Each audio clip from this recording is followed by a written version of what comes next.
and welcome to episode 34 of the Relationship Restaurant. We are Poppy and Jeff Spencer, and we are delighted to have you joining us.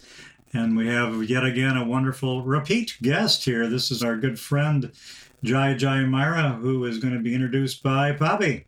Here on the Relationship Restaurant, we're so excited to talk about heart-healthy communication. And today, Myra is going to be working with us, and I want to tell you a little bit about her because she has an amazing background. Jaya Jaya Myra is an internationally acclaimed author. She's a motivational speaker, corporate trainer, and natural lifestyle expert, teaching people how to cultivate excellent physical, mental, and emotional health. And it's all based on their personal energy and composition type, which we'll get into in a little bit. After healing herself naturally from a debilitating fibromyalgia, Myra developed a blueprint for living a healthy, fulfilled, and successful life based on each person's unique elemental composition. So she's going to get into more of that about the elemental composition with us. And her approach to wellness shows why a one-size-fits-all solutions don't really work for everybody, and how to find out what will work for you. And we'll get into a little bit more about that today. And Myra's debut book is called Vibrational Healing, Attain Balance and Wholeness. Understand Your Energetic Type is published in 10 languages and is available worldwide. That's wow. So we are so excited. Welcome, Jaya Jaya Myra. Thanks so much for having me today. It's always great to be with you two. So we've been talking a lot lately about energy and how that plays into the mainstream population. So tell us, what is energy in the way that you share it with people? The way that I relate with energy is very practical, actually. It's helping people to understand why they feel the way they do, why their personality is what it is, like how it governs their interpersonal relationships, how they view the world, and basically everything that a person does and thinks and is can be traced back to a person's individual energy type. So I help people to understand what that is and why and how it structures their life into what their life has become. Okay, so are there different kinds of energy types? There are. The system that I use looks at a 5 elemental approach, being like the 5 basic elements that we deal with in all of nature: earth, water, fire, air, and space elements. And every person has a unique composition of all of these 5 elements inside of their being. I'm sure you see a lot of similarities when you work with personality types, right, Poppy? Like how people are going to have specific attributes based on what their Myers-Briggs score is. The elemental attributes do something very similar. They help to shape a person's personality and the way that they act and interact with the world. And we absolutely do that with the Myers-Briggs. We use that as a foundation with our good friends at CPP, which is the Myers-Briggs company that gives all the assessments out all over the world. And we absolutely take that in. But I think it's such a unique and wonderful sort of information for people to have, to be able to say, I understand my love language, I understand my Myers-Briggs, I understand those of my partners, and now I want to understand my energy type so that I can really effectively communicate and exist and be in harmony with my partner. And we saw that you also did some articles about this as well, Myra, that just kind of speaks to this, you know, which ones work together, which ones don't work together, which ones are compatible, which ones are not. If we were talking about somebody that is just in a relationship with one other person, in a personal relationship, what would we look for compatible energy types?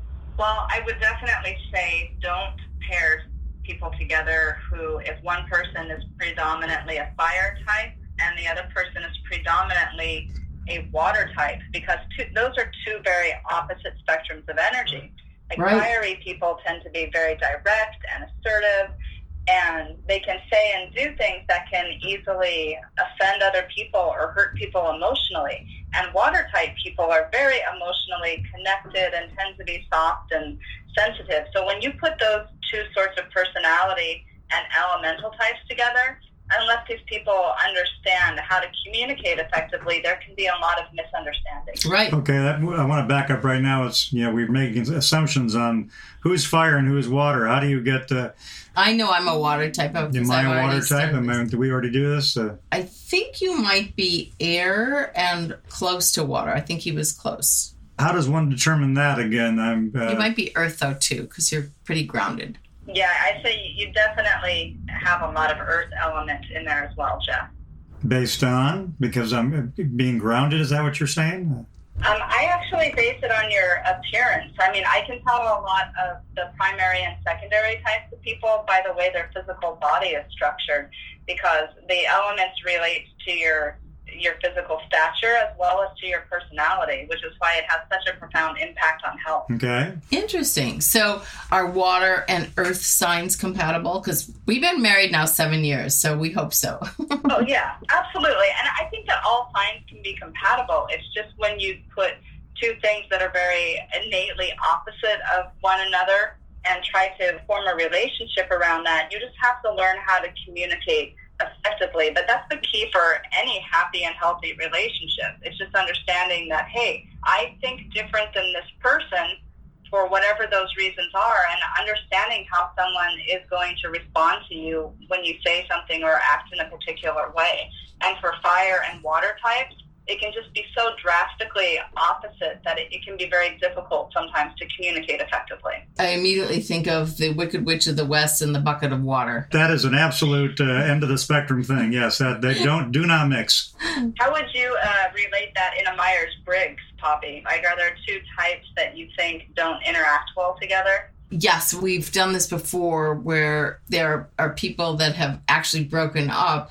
And when we look at their Myers-Briggs preferences, and these are just preferences, these are not set in stone, they're just preferences, you can see the indications and the signs that communication, if you just have a basic line of communication and you haven't developed those other skills or understanding of the other's differing preferences in their personality, it can obviously result in very poor behavior and communication. An easy example of this, Myra, is someone, if someone is a P, meaning they're very slow to make decisions and take a lot of time to think. They're a perceiver. They're a perceiver, the last letter of the four. And their partner is a very strong J, meaning they can make quick decisions.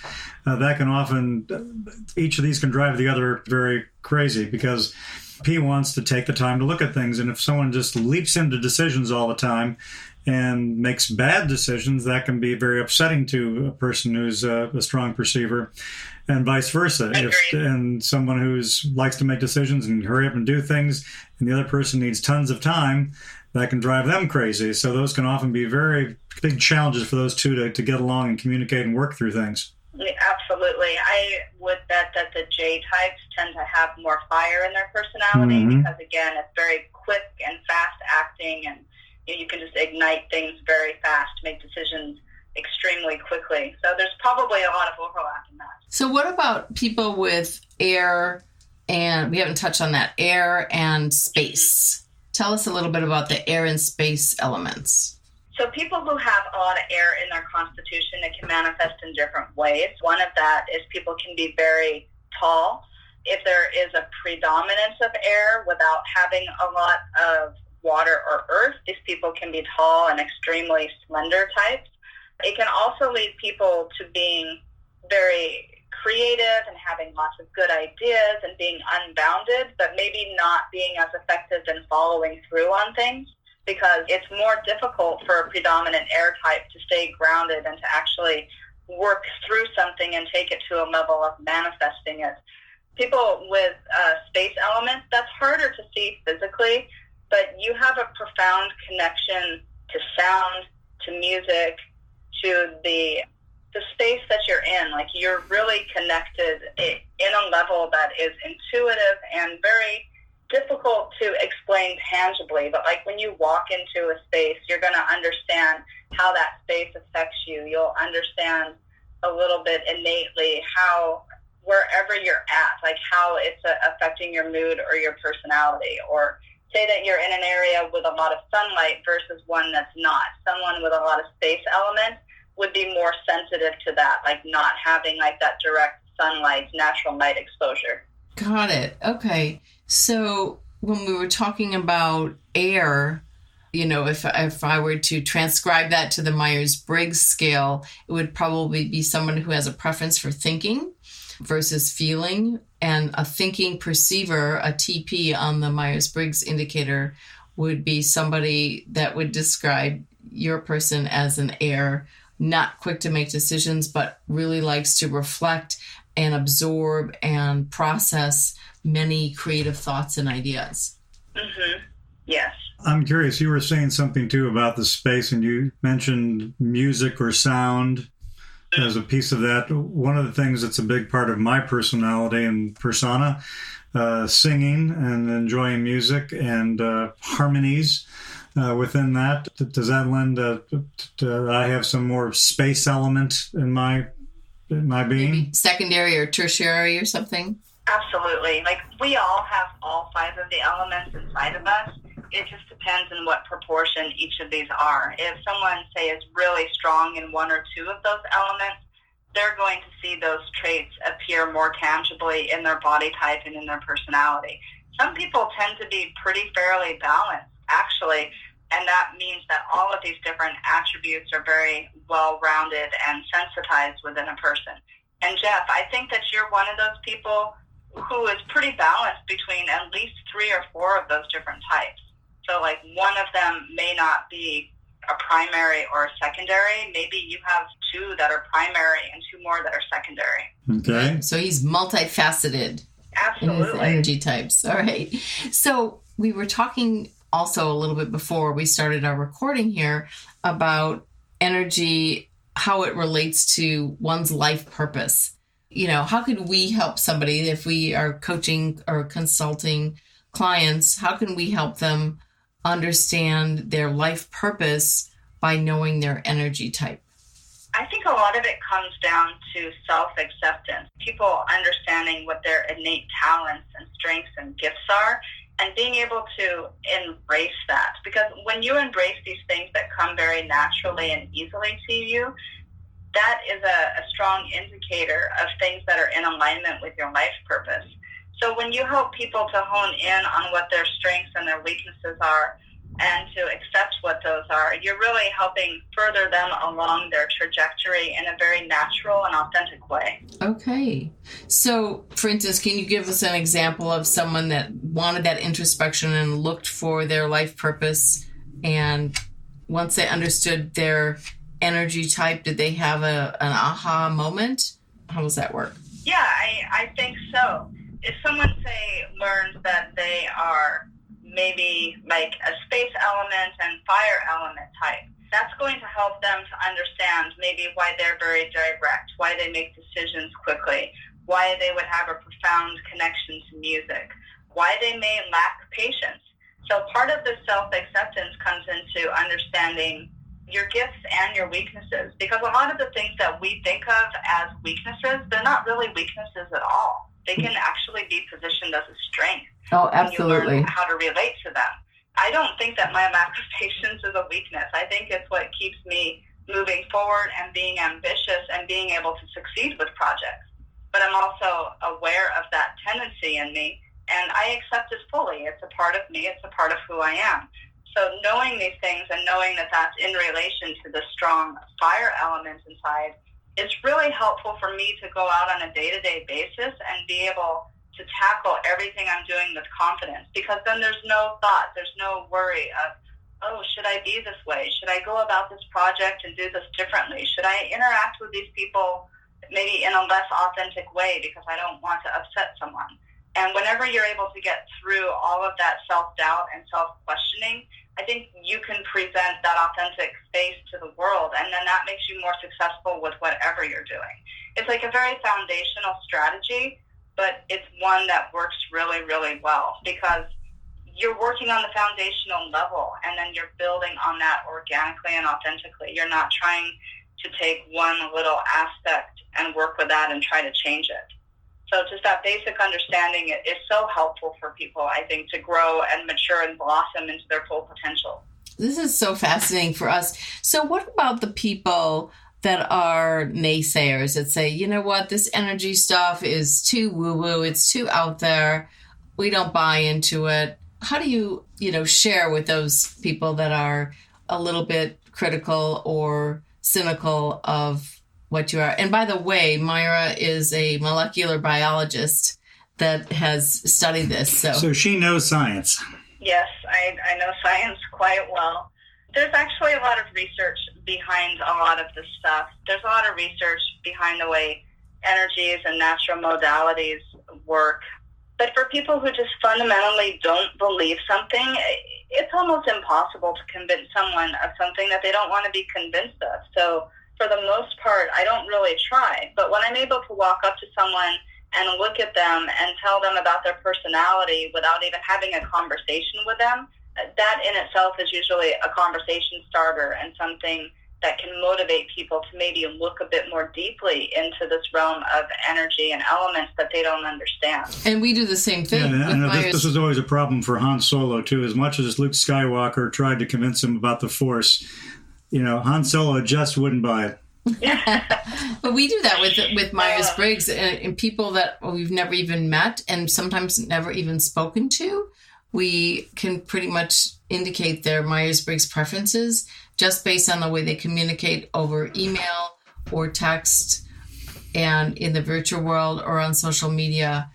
I've had so many people come back to us and say, wow, how did you figure this out? Like it's some sort of voodoo magic. And it's not. It's just really having those heightened observational skills to do that. And I think that's what you're saying, because you are so in tune to energy observation, you can easily pick up on it. We did something very fun before we started this recording. We were chatting with Myra, and we actually had her go through our home and do a really in-depth analysis of the layout, the energy in our home, and how it presents itself. Because this is something, Myra, I know you do as a key part of your profession now.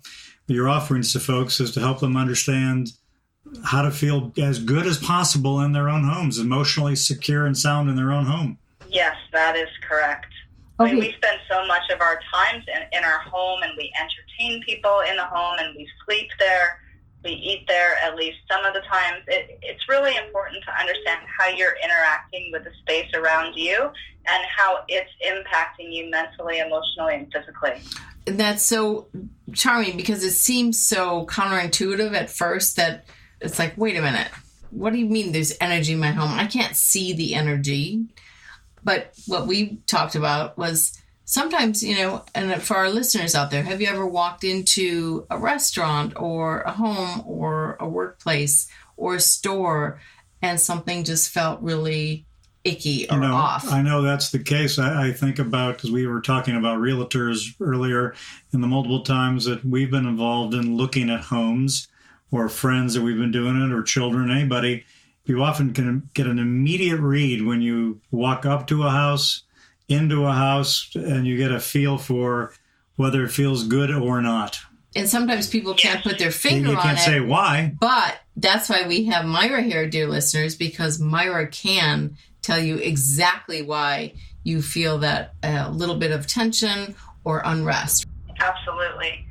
We're all so strongly connected to nature and these 5 elements, whether we realize it or not, that it has a profound impact on your mood and how you feel about things. So when you walk into a home that is maybe a little bit out of balance, or you walk into a room and the energy is not as good, there really is a tangible reason for that, and almost always it's something that can be fixed. Okay, so give us an example of a tangible reason. Well, a very tangible reason, a lot of times when people walk into a space and things don't feel good, one of the most basic reasons is because that room doesn't have a source of natural light. And people are innately drawn to light. Like when it's daytime, when we're awake, we want to be in areas that are well lit because the sun helps us to feel better. Like when you spend time in the sun, you're actually helping the body to produce those vitamins that it needs for survival. you're giving yourself energy, you're giving yourself vitality, you're giving yourself life force. And so when you spend times in rooms that don't have natural light, or you're under fluorescent lights a lot, that stuff is innately not going to make you feel well. Do you say that's a very tangible reason? Right. Yeah, it's not one of those energetic or woo-woo or like, oh, this has bad energy. It's like, hey, this really just doesn't have enough natural light for you to feel good and want to spend time in this room. Right. And I know recently in our kitchen, we had one of the bulbs were burnt out, and Jeff went and replaced it, which he's so good at. And I immediately had him take it back out because it wasn't a warm light bulb. It was one of those cool lights, and it's like, does not feel good. I immediately was like, nope, I don't like this. And I couldn't necessarily describe in scientific terms why I didn't like it, but it definitely was harsh, not only to my eyes, but just every cell in my body seemed to, like, the hair stood up on my arms. I just really had a strong reaction to it. Absolutely. We need to have good natural light sources, or like these full spectrum lights that are going to give us that benefit of being in the sun, whether we are or not. We also need good, clean water. We need good, clean, filtered air and airflow in a premises. Like when the air tends to get stagnant, that can also make you feel unwell, even if you can't quite put your finger onto why. So when rooms are set up in certain ways, sometimes it doesn't allow, like, for this natural flow of air or for the light to come in and bathe the room. And there's things like that we can do to start rectifying that. Even if you don't want to go through a major architectural rebuild or redesign of your premises, there's oftentimes things that you can add to the decor of your home that it's going to help to amplify and boost the energy so that light does carry, so that air can circulate better, so that when you're walking into a room, it no longer feels off to you or foreign. Like, have you ever been in a place or owned a home where there's like one room that you just don't like to spend time in no matter what you do? Yes. Yeah, we have one of those rooms. Which one? The living room? Yeah, our living room. Yeah, our living room is just very dark. And we did our little tour. We said, our front door is solid, basically, and have little tiny windows, but we'd love to have big glass doors eventually that let a lot more light in, because there is very little natural light in there. But we'd have to have, because we live in Florida, we'd have to have hurricane-resistant doors.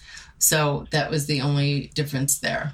But actually, when people come into our home, and we do entertain quite often, when people come into our home, they almost immediately race to the back of the home. They gravitate to that sunroom in the back, and everybody goes, oh, look at this beautiful, bright view. 3 walls of just windows, just floor-to-ceiling windows. That's it. That makes sense to me. Right. And so everybody gravitates, and then they come in there and they go, oh, wow. And then our back is very full and lush and deep, and it's pretty expansive. And so it's immediately calming. But so, people use our living room, which is the biggest room in our home, as a walkthrough. Mm-hmm. It's a hallway, basically, yes. Yeah. But what we do at Christmas time, though, however, we have our tree in there because it's the biggest room, and we have a big family, and we have every light on, and it's all warm, soft lighting. The Christmas tree lights are always warm. We never use blue lights or cold lights. And so we bring in that warmth and light as much as possible. We've even opened our front doors all wide open and let the natural light come in too. When the weather allows. So yes, absolutely. Thank you for helping us do the walkthrough in our home. What can people do today, if you're listening? What can they do in their home based on compass points to maybe make their home more harmonious? It's always good if you can get more natural light and airflow that is starting to circulate from the north and the east directions. Like the east is where the sun rises. So like we're naturally attuned to like our circadian rhythms, and our body is used to knowing that the sun rises in the east. So when you're getting the light, it's pouring in from that direction, and natural airflow is pouring in from that direction. The mind and the subconscious mind relate to this as having a lot of vitality and benefit to the body. And it's less natural when that flow of air and light, say, comes in from the south or the west directions. So like the more that you can do to like bring in that natural light and air from the northeast is really good.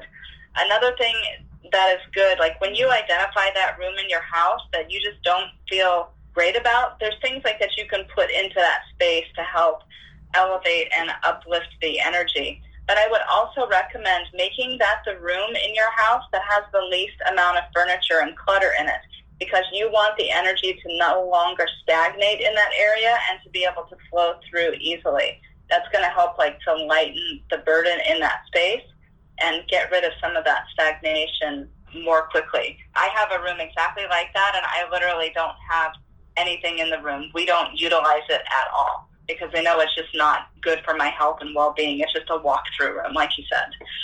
Another thing that people can do, like if they're in their kitchen in particular, find where the east-facing direction is and try to do some of your cooking and your food preparations like on that east side if it's at all possible, because that's going to help to increase the vitality of the food, because again, east is the direction of the sun and fire and that vitality, and food is also a great source of vitality for us. That is crazy, because that is exactly where we do 98% of our food prep is on the east counter. Mm-hmm.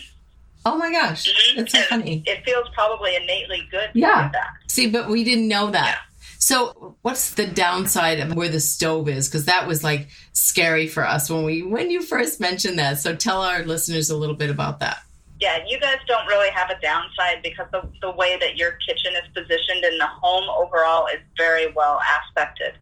If you can get a home, though, where when you face your stove, you're facing east to do your cooking, again, that's optimal because the east is connected with the sun, with fire elements. Your stove is the one place in your house outside of a fireplace, like where you have a lot of fire elements and you're using that every day for your cooking. So that's like being naturally in alignment with the flow of the earth and the earth's energies. So when you're facing east when you're doing cooking, or like when your stove is in the southeast part of your house or the northwest part of your house, those are the two best positions to be in. Okay, so what's the worst position for your stove to be in? Northeast. I would say north and northeast directions are the absolute worst positions. It can bring a lot of distress and disharmony into the household and the family. And according to Vastu and Feng Shui, that can also help to burn up your finances, so to speak, because the direction north relates to finances and wealth. And when you combine that with fire element, it's like you're just burning through that energy. And what about the bedroom? What about the bedroom and the energy in the bedroom? So the bedroom, since that's the area where we sleep, we want that to be exactly the opposite energetically of a place like the kitchen. So where we tend to have use of a lot of fire energy and electronics and stimulating things in the kitchen and living room areas, you want to try to avoid that in the bedroom. If you can have no electronics in your bedroom, that would be ideal for getting proper sleep and rest. One thing that a lot of people I know that do, though, they even turn off their Wi-Fi routers at night, so they're not getting that extra bit of stimulation. Even though we can't really feel or sense that, a lot of people believe that has an effect on our sleep and our electromagnetic energy. Right, and I remember this. And our router is right behind the bedroom. The bedroom wall there is right behind it. Mm-hmm. So that electromagnetic field will absolutely send energy sources through the wall, right? Oh, definitely. Oh, yeah, I mean, we can connect anywhere from our house, right. So they go through everything.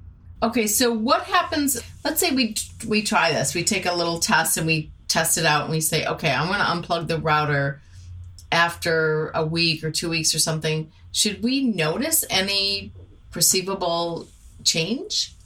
It depends how perceptive you are, honestly, as an individual. But it's definitely not going to be bad for you to turn off your router at night. It's just one of those additional things that you can do that you know is going to be good for your health. Okay, so let's say we are highly perceptive. What are some of the things that we would notice in our bodies or our mood? I think you would find yourself sleeping easier, having a little bit less anxiety, just feeling more grounded and rooted and stable. Because when you have all these other electromagnetic things going on around you all the time, it's like constant stimulation, whether you tune into it or not. So when that stimulation goes away, you're going to have a similar feeling that you get like if you go camping out in nature, when you're disconnected from all of that stuff and you're just able to be in light and breathe fresh air and be more at peace. So I would say relate it to how you feel if you go camping or you spend time outdoors. So what do? You live in one of the biggest metropolitan cities in the world, in New York City. Yes, what do you do to diminish those electromagnetic stimuli? Well, I think that turning the routers off at night is a great thing to do. I do not have any electronics in my bedroom. I turn my phone off at night. I don't even have it in the room with me. I just make sure that when I'm trying to sleep, that I don't have anything around that can possibly distract me, because being well rested is definitely foundational for good health and well-being, and it's going to shape how you feel for the rest of your day. So I make sure to block out as much of the light coming in as I can at night, like with the curtains. Keep the temperature good in the room so that I can actually be comfortable and sleep. I use earplugs sometimes because this is New York City and you can't really avoid all of the noise, unfortunately. But when you take like those few precautions, it is easier to be well or better rested by morning. I just had a flashback to something when you mentioned the earplugs. Poppy and I stayed at a hotel in Chicago one time. Little did we know it was right next to the fire station, a very active fire station, I should say, as well.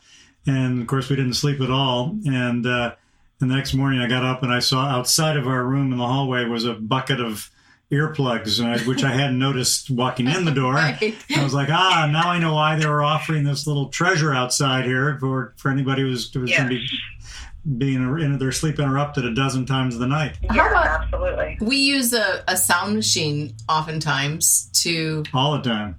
Yeah, and so but that's plugged in. So is that counteracting the effects that we want to get from that peaceful, soothing sound?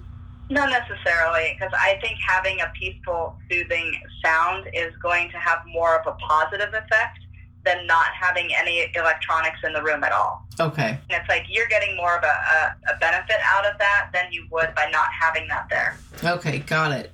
Well, we often do a lot of what you said. The only thing we haven't done is unplug the router, but we have no electronics in the bedroom, have not had that for many, many, many years. In fact, in a hotel room, it's really, really weird. We're like, wait, there's TV and we're lying in bed watching TV. This never happens. We never watch TV in bed, so it's an unusual thing.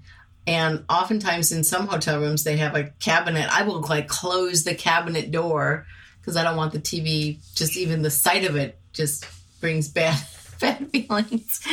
So, but I understand that. Yeah, I understand. Well, thank you so much, Myra. And tell our listeners where they can find you. Absolutely. I'm pretty easy to find online. You can go to www.jayajayamyra.com. It's JAYAMYRA.com. And you can find me on pretty much every social media channel with a handle at Jaya Jaya Myra. That's wonderful. I know. And folks, you have to look at Jaya Jaya Myra's following because she's got so many insightful and wow kind of posts and things on social media that we, of course, follow. And great interviews. Like my favorite is my fellow singing friend, Harry Connick Jr. Yes. Myra's been on so many different TV, radio, and written up in publications as the go-to person on energy, food, wellness. That anything that has wellness in it is pretty much her sweet spot, right?